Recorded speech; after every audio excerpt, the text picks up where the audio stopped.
ভাই প্রশ্ন করলেন যে হিজরি ক্যালেন্ডার আসার আগে মক্কা আর মদিনায় কোন ক্যালেন্ডার ব্যবহার করা হতো, আর হিজরি ক্যালেন্ডারকে সৌর বছরের সাথে কিভাবে মেলাবো, পার্থক্যটা কি?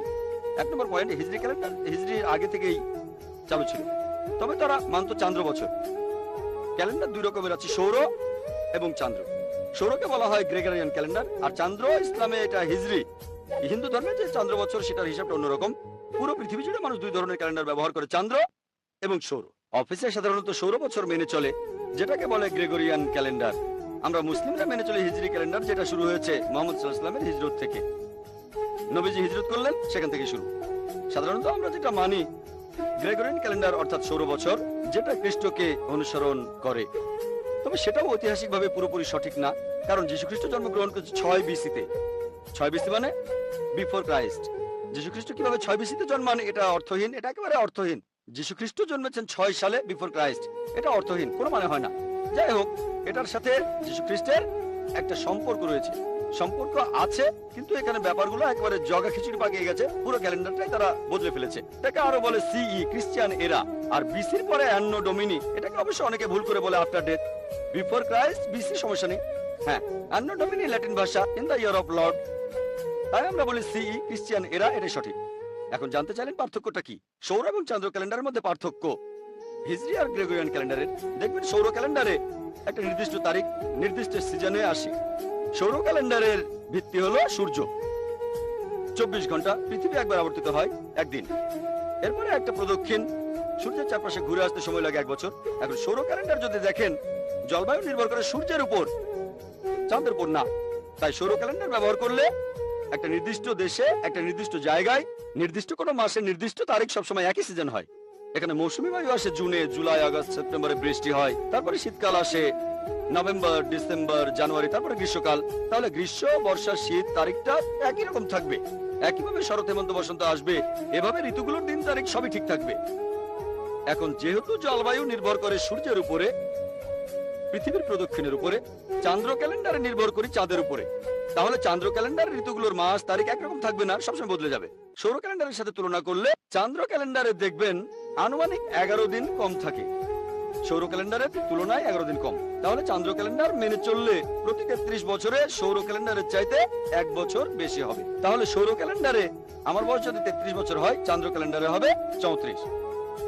11 দিনকে 33 দিয়ে গুণ করলে আনুমানিক 1 বছর পাবেন। তবে সুবিধাটা দেখেন, আমরা মুসলিমরা চান্দ্র ক্যালেন্ডার মানি। সুবিধাটা হলো আমাদের মুসলিমদের কিছু মাস রয়েছে, যেমন রমজান, সিয়াম সাধনার মাস, 9 নম্বর মাস। এই রমজান মাসে আমরা মুসলিমরা রোজা রাখি। এখন যদি রোজা হয়, ধরেন এখানে এখন চলছে শীতকাল, তাহলে পৃথিবীর অন্য প্রান্তে গ্রীষ্মকাল। এটা সৌর বছর হলে সেই প্রান্তের মানুষ সবসময় গ্রীষ্মকালেই রোজা রাখতো। তখন তারা হয়তো বলতো, আল্লাহ আমাকে এখানে পাঠিয়েছেন কেন, রোজা সবসময় গ্রীষ্মকালে পড়ে, অন্য প্রান্তের মানুষ সবসময় রোজা পায় শীতে। তাহলে 33 বছরে ইনশাল্লাহ রোজা পাবেন গ্রীষ্ম, শীত, শরৎ, হেমন্ত, বসন্ত, সবগুলো ঋতুতে পাবেন। আর আল্লাহর ইচ্ছায় আপনারা বছরের সব ঋতুতে রমজান মাস দেখতে পাবেন। এটা অনেক বৈজ্ঞানিক, অনেক যৌক্তিক। তাই রমজান, হজ ইত্যাদি বিভিন্ন ঋতুতে পাবেন, আপনারা বিভিন্ন আঙ্গিকে দেখতে পাবেন। আমার মতো চান্দ্র ক্যালেন্ডার ব্যবহার করা যৌক্তিক। যদি ইসলামিক বিষয়ে গুরুত্ব দেন, এটা তুলনামূলকভাবে অনেক বেশি বৈজ্ঞানিক এবং যৌক্তিক। আশা করি উত্তরটা পেয়েছেন। কোনো ভাইকে প্রশ্ন করবেন? হ্যাঁ ভাই। আসসালামু আলাইকুম। ওয়ালাইকুম আসসালাম ওয়া রাহমাতুল্লাহ। জিহাদ শব্দটার অর্থ আসলে কি? ভাই প্রশ্ন করলেন জিহাদের অর্থ কি। জিহাদ একটা আরবি শব্দ, যার অর্থ চেষ্টার সংগ্রাম করা। এটা এসেছে আরবি শব্দ জাহাদা থেকে, চেষ্টা আর সংগ্রাম করা। তাহলে জিহাদ অর্থ চেষ্টা আর সংগ্রাম করা।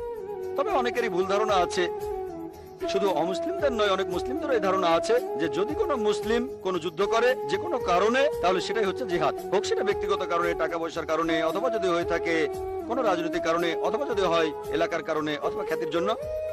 যখনই মুসলিমরা কোনো যুদ্ধ করে সেটাই জিহাদ। এটা একেবারে সম্পূর্ণরূপে ভুল ধারণা। জিহাদ মানে চেষ্টা আর সংগ্রাম করা।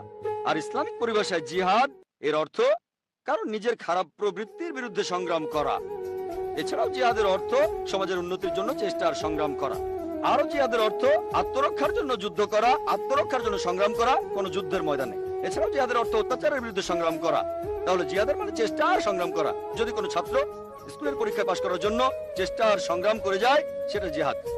তাহলে জিহাদের অর্থ চেষ্টা আর সংগ্রাম করা। অনেকেরই ভুল ধারণা আছে যে জিহাদ এটা করতে পারে শুধু মুসলিমরা।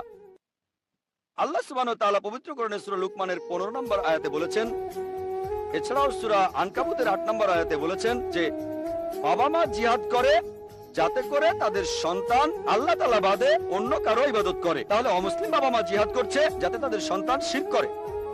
তাহলে অমুসলিমরাও জিহাদ করে। তবে মুসলিমরা যখন জিহাদ করে সেটা জিহাদ ফি সাবিলিল্লাহ, আল্লাহ তাআলার পথে চেষ্টা সংগ্রাম করা। আর অমুসলিমরা করে জিহাদ ফি সাবিল শয়তান, শয়তানের পথে সংগ্রাম করা। তাহলে জিহাদ অর্থ চেষ্টার সংগ্রাম করা। বিস্তারিত জানতে চাইলে আমার ভিডিও ক্যাসেট দেখেন, টেররিজম এন্ড জিহাদ ইন ইসলামিক পার্সপেক্টিভ। আশা করি উত্তরটা পেয়েছেন। হ্যাঁ ভাই। আসসালামু আলাইকুম। কয়েকদিন ধরে বোম্বে শহরের অলিতে গলিতে বিভিন্ন পোস্টার দেখছি, ইমাম মাহদী ফাউন্ডেশন থেকে ছাপা হয়েছে। বলা হয়েছে যে ইমাম মাহদী চলে এসেছে, চাঁদের উপর ওনার মুখ দেখা গেছে। ওনার মুখ চাঁদের উপর দেখা গেছে। পোস্টারগুলো হিন্দি, ইংলিশ আর উর্দুতে ছাপা হয়েছে। বোম্বের অনেক জায়গায় লাগানো হয়েছে। এই ব্যাপারে আপনি কিছু বলবেন? ভাই প্রশ্ন করলেন যে বোম্বে শহরের বিভিন্ন রাস্তায় কিছু পোস্টার লাগানো হয়েছে ইমাম মাহদী ফাউন্ডেশন থেকে। ইমাম মাহদী এসেছেন আর চাঁদের উপর ওনার মুখ দেখা গেছে। আমি এমন কোনো পোস্টার দেখিনি, তবে থাকতে পারে। আর চাঁদের উপর ওনার মুখ দেখা গেছে কিনা সে সম্পর্কেও কিছু জানি না। তবে ইমাম মাহদী সম্পর্কে বেশ কিছু হাদিস আছে, কিছু গাইডলাইন আছে। তিনি আসবেন। কেউ কেউ বলে চলে এসেছেন, তিনি এসেছেন এমন কোনো কথা আমি শুনিনি। তবে হাদিস বলছে তিনি অবশ্যই আসবেন ইনশাল্লাহ। আর ইমাম মাহদী ফাউন্ডেশন নামে কোনো ফাউন্ডেশন আমি চিনি না। আর চাঁদের উপর ওনার মুখ দেখা গিয়েছে সেরকম কথাও আমি শুনিনি। আর আপনারা দেখবেন যে ইতিহাসে এ পর্যন্ত কয়েকশো মাহাদি এসেছেন আর গিয়েছেন। সুদানে, আফ্রিকায়, পাকিস্তানে, হায়দ্রাবাদে, ইন্ডিয়ায়, অনেক জায়গায় অনেকে এসেছেন আবার চলেও গেছেন। প্রত্যেকে দাবি করে তিনি আসল মাহাদি। এখানে কিছু নিদর্শন থাকবে ইনশাআল্লাহ। ইমাম মাহাদি আসবেন, ঈসা আলাইহিস সালামও আসবেন, অবশ্যই তারা আসবেন। আর পৃথিবীতে একদিন খিলাফত প্রতিষ্ঠিত হবে। আমরা অপেক্ষা করছি ইনশাআল্লাহ। তবে আমাদের কোরআন আর হাদিস মেনে চলতে হবে।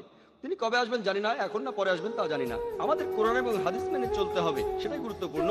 যারা নিজেদের ইমাম মাহাদি বলেছেন বেশিরভাগই কোরআন এবং সুন্নাহ থেকে সরে গিয়েছিলেন। তাই আমাদের কোরআন এবং হাদিস মেনে চলতে হবে আর আল্লাহ রাসূলের আদেশ মানতে হবে। আশা করি উত্তরটা পেয়েছেন। হ্যাঁ ভাই। আসসালামু আলাইকুম। ওয়ালাইকুম আসসালাম ওয়া রাহমাতুল্লাহ। জাকির ভাই, আমরা ভালো কাজে উৎসাহ দেই আর খারাপ কাজে নিষেধ করি। এখন মুসলিম এলাকায় যে মদের দোকানগুলো আছে তারা যেন অন্তত পক্ষে মুসলিম এলাকায় মদ বিক্রি না করে, সেজন্য কি করতে পারি? আপনি কি বলেন? ভাই প্রশ্ন করলেন আর সূরা ইমরানের 110 নম্বর আয়াতের উদ্ধৃতি দিলেন, যেখানে বলা হয়েছে কুনতুম খায়রা উম্মাতিন উখরিজাত লিন-নাস তা'মুরুনা বিল মা'রুফ ওয়া তানহাউনা আনিল মুনকার ওয়া তু'মিনুনা বিল্লাহ। মুসলিমরা তোমরা শ্রেষ্ঠ উম্মত, কারণ তোমরা সৎ কাজের নির্দেশ দাও, অসৎ কাজে নিষেধ করো, আল্লাহকে বিশ্বাস করো। আপনি বলছেন যে ইন্ডিয়ায় অনেক মদের দোকান আছে, বিশেষ করে যেগুলো মুসলিম এলাকায়, এরা যাতে মদ বিক্রি না করে সেজন্য আমরা কি করতে পারি? যখনই খারাপ কিছু দেখবেন, আমাদের নবী সাল্লাল্লাহু আলাইহি ওয়াসাল্লাম বলেছেন যখন খারাপ কিছু দেখবেন হাত দিয়ে থামাতে পারলে সেটা হাত দিয়ে থামান, মুখ দিয়ে থামাতে পারলে মুখ দিয়ে থামান। কমপক্ষে আপনি মনে মনে অভিশাপ দেন। আর এটা করলে হবেন একেবারে নিচু স্তরের মুমিন। খারাপ জিনিসকে থামানোর অনেক পদ্ধতি হতে পারে, হাত অথবা মুখ, এর কোনোটাই যদি করতে না পারেন তাহলে মনে মনে অভিশাপ দেন। এখানে অনেক কিছু করতে পারেন, তাদের বোঝাতে পারেন। সেই মদের দোকানের মালিক যদি মুসলিম হয়, বুকলেট বিলি করতে পারেন কোরআনের আয়াতের উদ্ধৃতি দিয়ে, হাদিসের উদ্ধৃতি দিয়ে, ইত্যাদি ভাবে।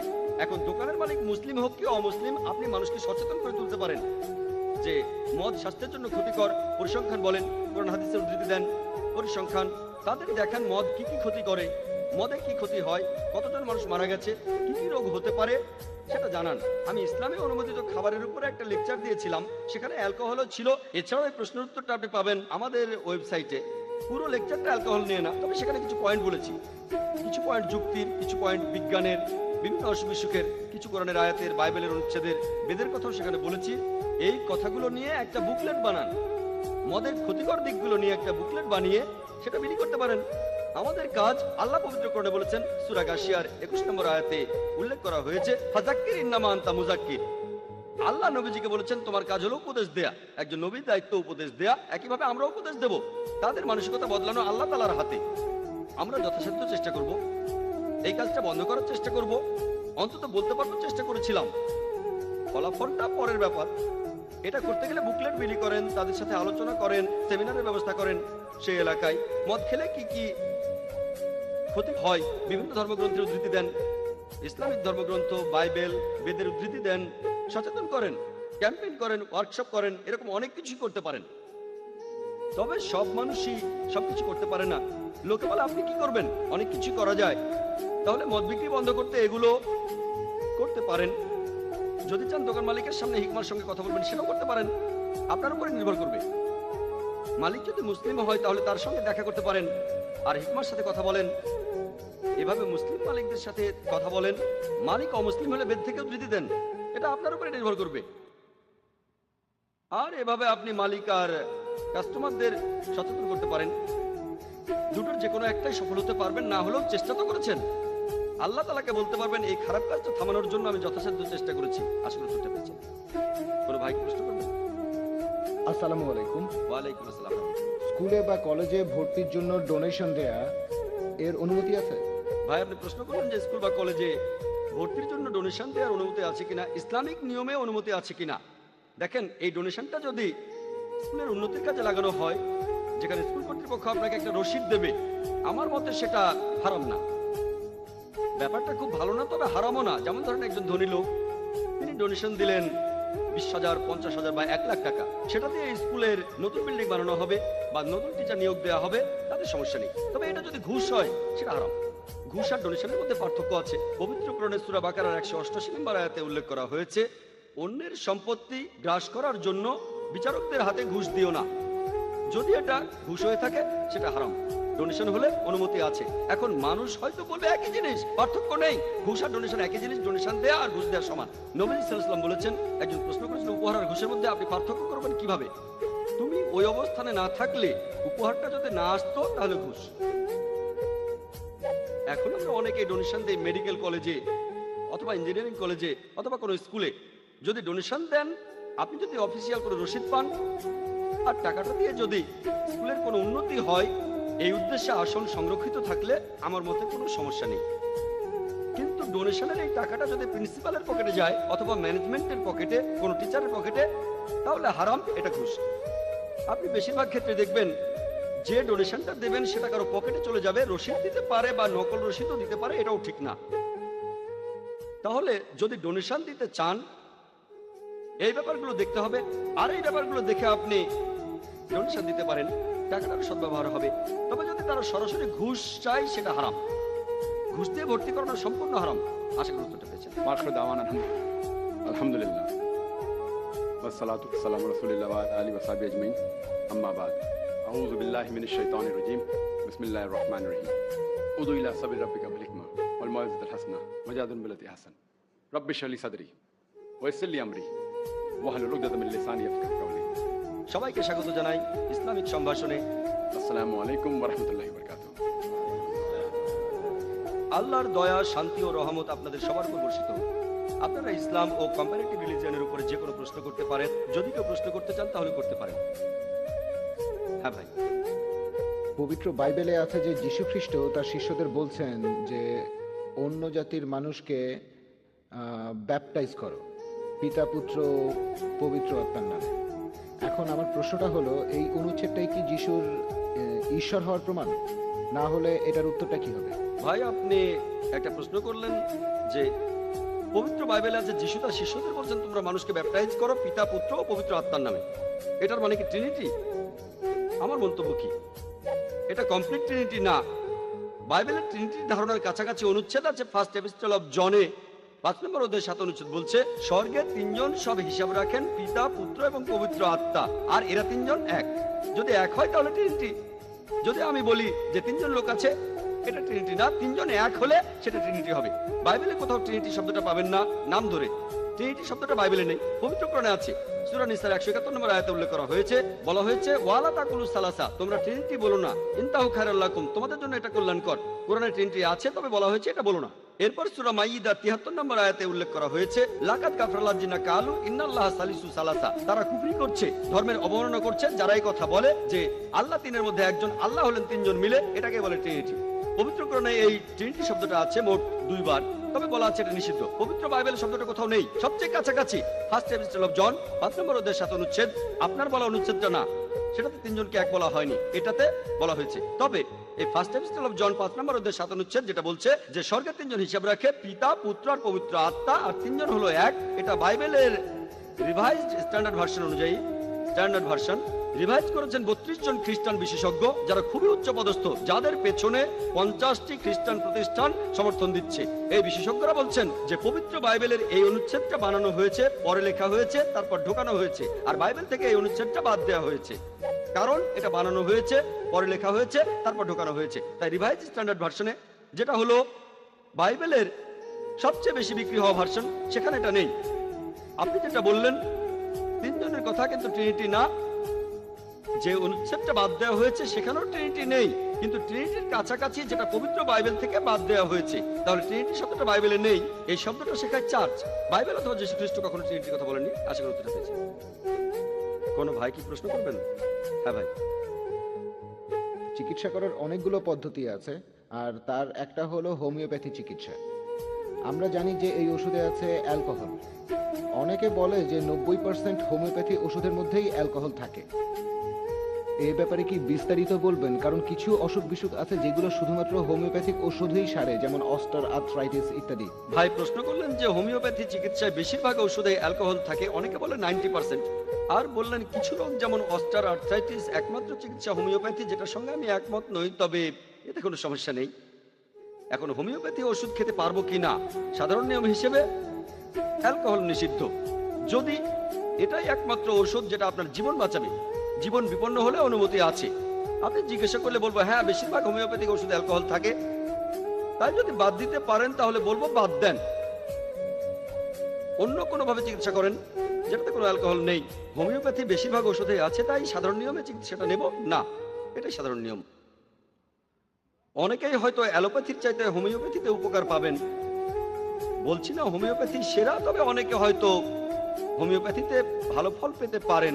কেউ সব নিয়মে চিকিৎসা করে তারপর হোমিওপ্যাথিতে আসলো, আর শেষ উপায় হিসেবে এই চিকিৎসা নেই, কোনো সমস্যা নেই। তবে আপনি বললেন কিছু রোগ হোমিওপ্যাথি ছাড়া সারে না, আমি একমত নই। কিছু মানুষ হোমিওপ্যাথিতে উপকার পেয়েছে, পাননি সেটা বলছি না, হোমিওপ্যাথিতে অনেক মানুষ উপকার পেয়েছেন, তবে অন্য পদ্ধতিতেও পাবেন। আর লোকজন বলে এই ডাক্তার সেরা, এই ট্রিটমেন্ট সেরা, তাহলে এমনিতে আপনি অ্যালকোহল মেশানো ওষুধ খাবেন না। তবে যদি হোমিওপ্যাথি একমাত্র চিকিৎসা হয়, একমাত্র ট্রিটমেন্ট, অন্য পদ্ধতিতে যদি ট্রিটমেন্ট থাকে যেটাতে অ্যালকোহল নেই, আগে সেটা দেখেন। হোমিওপ্যাথি হলো শেষ ভরসা, প্রথমে যাবেন না। অন্য চিকিৎসায় কাজ না হলে তারপর হোমিওপ্যাথি চিকিৎসা নিয়ে দেখতে পারেন, সমস্যা নেই। আশা করি উত্তরটা পেয়েছেন। হ্যাঁ ভাই বলেন। জাকির ভাই, আমার প্রশ্নটা বায়াত সম্পর্কে। বায়াতের গুরুত্ব কতখানি, আর এটা কি এখনকার দিনে প্রযোজ্য যেখানে খিলাফত বলে কিছুই নেই? ভাই প্রশ্ন করলেন যে বায়াতের গুরুত্ব কতখানি। বায়াত মানে আনুগত্য প্রকাশ করা, এটা কোরআনের সূরা মুমতাহিনায় আছে। এখানে 12 নম্বর আয়াতে বলা হয়েছে, হে নবী, যখন মুমিন নারীরা তোমার কাছে এসে বায়াত করে, সূরা মুমতাহিনার 12 নম্বর আয়াতে উল্লেখ করা হয়েছে, এটাই হলো বায়াত। তাহলে আমরা দেখতে পাচ্ছি যে ইসলাম ধর্মে যদি কোনো খিলাফত থাকে যারা উচিত কাজ করে, আর প্রত্যেক মুসলিমেরই বায়াত করা উচিত কোনো খলিফার কাছে। যদি খিলাফত থাকে খলিফাকে মেনে চলবেন, সব নিয়ম কানুন মেনে চলবেন। তবে দুর্ভাগ্যের কথা এখন কোনো খিলাফতই নেই, তবে যদি থাকে এটা আবশ্যক। আর নবীজির কাছে একটা বায়াত আমরা অলরেডি করেছি, তিনি আল্লাহর প্রেরিত সর্বশেষ ও চূড়ান্ত রাসূল। যদি কোনো খলিফা থাকেন আমরা বায়াত করব, এটা মুসলিমদের সবার জন্য বাধ্যতামূলক। দুর্ভাগ্যজনকভাবে কোনো খিলাফত নেই, কিছু মানুষ আবারও খিলাফত প্রতিষ্ঠার চেষ্টা চালাচ্ছে, তবে খিলাফত থাকলে বায়াত করা বাধ্যতামূলক। এখন বায়াত বিভিন্ন প্রকারের হতে পারে, আপনি এখানে বললেন খিলাফতের কথা, আমাদের নবীজির কাছে বায়াত করা সেটা আমরা সবাই করেছি। মুসলিমরা লা ইলাহা ইল্লাল্লাহ মুহাম্মাদুর রাসূলুল্লাহ বিশ্বাস করি এক আল্লাহ এবং মুহাম্মদ তার রাসূল। এরপর যদি কোথাও খিলাফত চালু হয় তাহলে বায়াত করা বাধ্যতামূলক। এছাড়াও হতে পারে কোনো অর্গানাইজেশনের কাছে বায়াত করা, এটা বাধ্যতামূলক না। যেমন কোনো অর্গানাইজেশনের নেতার কাছে বায়াত করা, এভাবে যত নিচে নামবেন গুরুত্ব ততটাই কম। নবীজির হাদিসে আছে যেখানে দুজন লোক আছে তাদের একজন আমির হবে। উপরের দিকে গেলে আমাদের রাসূল, তিনি 1 নম্বর, তারপর আছেন খলিফা। এরপর যদি খলিফা কাউকে ক্ষমতা দেন তাহলে তাকে মানতে হবে। নবীজি সবার উপরে, নবীজি কাউকে ক্ষমতা দিলেন অথবা খলিফা কাউকে ক্ষমতা দিলেন, তিনি থাকবেন পরের স্তরে। নবীজি নিয়োগ দিলেন বা খলিফা নিয়োগ দিলেন, এ আমার হয়ে কাজ করবে, এটা হলো 3 নম্বর পর্যায়ে। এরপর কোনো অর্গানাইজেশনের নেতার কাছে বায়াত করা, এভাবে যত নিচে নামবেন উপরের স্তরে এটা ফরজ নবীজি অথবা খলিফার ক্ষেত্রে। তবে যত নিচে নামবেন সেটা হয়তো হবে কোনো একটা অর্গানাইজেশন, মানলেন বা না মানলেন, তবে সেখানেও একজন আমির থাকবে। সেটা এমন না যে তার কথাগুলো মেনে চলা বাধ্যতামূলক। ধরে 3 জন লোক একসাথে বের হলো ভ্রমণ করতে, ধরেন তারা বের হয়েছে পিকনিক করতে, সেখানেও তাদের মধ্যে একজন নেতা থাকতে পারে। এখন তারা সেই নেতার কথা মেনে চলবে কিনা সেটা আসলে আলাদা ব্যাপার। এখানে স্তরটাও দেখতে হবে। আমিরের কাছে বায়াত করতে হবে না, তবে যদি কাউকে আমির হিসেবে ঠিক করেন তার মানে হলো সে আপনাদের নেতা। আনুষ্ঠানিকভাবে হয়তো তার কাছে বায়াত করছেন না, তারপরও সে নেতা। এভাবে বায়াত করাটা স্তরের উপর নির্ভর করে। এখন নবীজির ক্ষেত্রে এটা আবশ্যিক, আমরা সবাই বায়াত করেছি। খলিফার ক্ষেত্রে আবশ্যিক, নিচের ক্ষেত্রে অতটা আবশ্যিক না। আর এখন দুর্ভাগ্যজনকভাবে কোনো খিলাফতই নেই, তবে খিলাফত থাকলে বায়াত করা বাধ্যতামূলক। আশা করি উত্তরটা পেয়েছেন। কোনো ভাই কি প্রশ্ন করবেন? আসসালামু আলাইকুম ভাই। ওয়ালাইকুম আসসালাম রহমতুল্লাহ বারাকাতুহু। এখন অনেক অমুসলিম মহিলাই ইসলাম ধর্ম গ্রহণ করছে। আমার প্রশ্নটা এই মহিলাদের বিয়ে সম্পর্কে, কারণ অনেক মুসলিম পরিবারই বেশ রক্ষণশীল, আর তারা চায় না যে তাদের ছেলে এমন কোনো রিভার্ট মহিলাকে বিয়ে করুক। ভাই প্রশ্ন করলেন যে অনেক মহিলা ইসলাম গ্রহণ করছে, আর আমিও একমত যে পুরুষদের চাইতে মহিলারা বেশি ইসলাম গ্রহণ করছে। যারা ইসলাম গ্রহণ করছে তাদের 2 ভাগ মহিলা আর 1 ভাগ পুরুষ। আপনি বললেন যে এই মহিলাদের বিয়ে করতে সমস্যা হয়, আর অনেক মুসলিম পরিবারই চায় না তাদের ছেলে এমন রিভার্ট মেয়েকে বিয়ে করুক। যোগ্যপাত্র খুঁজে পাওয়া, রিভার্টদের কথা বাদ দেন, যারা প্রথম থেকে মুসলিম মহিলাদের জন্য যোগ্যপাত্র খুঁজে পাওয়া কঠিন। রিভার্ট তাদের কথা বাদ দিলাম, পরিস্থিতি খুবই খারাপ, বেশিরভাগ মানুষই ভুল পথে চলছে। তাহলে ভালো পাত্র খুঁজে পাওয়া এখন একটা সমস্যা, আর ভালো ছেলে খুঁজে পাওয়া কঠিন। ভালো মেয়ে খুঁজে পাওয়া সহজ, কারণ আল্লাহ তাদের সেভাবে বানিয়েছেন, আর মহিলারা সেজন্য বেশি ইসলাম গ্রহণ করছে। এখন আপনার প্রশ্নটা রিভার্ট কোনো মহিলাকে বিয়ে করার প্রসঙ্গে, এটা বলা উচিত না যে মুসলিম ছেলে রিভার্ট মহিলাকে বিয়ে করবে না। আর অনেক সময় ইসলাম গ্রহণের পেছনে অন্য কারণও থাকে, সব না কিছু কারণ। হয়তো LBW, লাভ বিফোর ওয়েডিং, প্রেম করে বিয়ে করবেন, এক্ষেত্রে আগে ইসলাম ধর্ম গ্রহণ করতে হবে, তাই রিভার্ট হলেন। তবে আলহামদুলিল্লাহ আমি অনেক মহিলাকে দেখেছি যারা মুসলিম হয়েছেন ইসলামের কারণেই। এখনকার দিনে অনেকে ইসলাম গ্রহণ করছে। যদি কোনো মেয়ে বা ছেলে ইসলামের গুণের কারণে মুসলিম হয়, কারণটা LBW না, লাভ বিফোর ওয়েডিং। আর এমনটা হলে এরা যে ইসলাম ধর্ম পালন করবে তার সম্ভাবনা বেশি, জন্ম থেকে যারা মুসলিম তাদের চেয়ে তো বেশি। এটাই সাধারণত হয়, তবে সবসময় না। মাশাআল্লাহ, জন্ম থেকে মুসলিম এমন অনেকেই আছেন খুবই ধার্মিক। তবে সাধারণত যদি কোনো লোক ইসলাম ধর্মের সৌন্দর্য দেখে মুসলিম হয়, ইসলাম সম্পর্কে জেনে, তাহলে তার ধর্ম পালন করার সম্ভাবনা বেশি, জন্ম থেকে যারা মুসলিম তাদের চাইতে অনেক বেশি। বুঝতে পেরেছেন?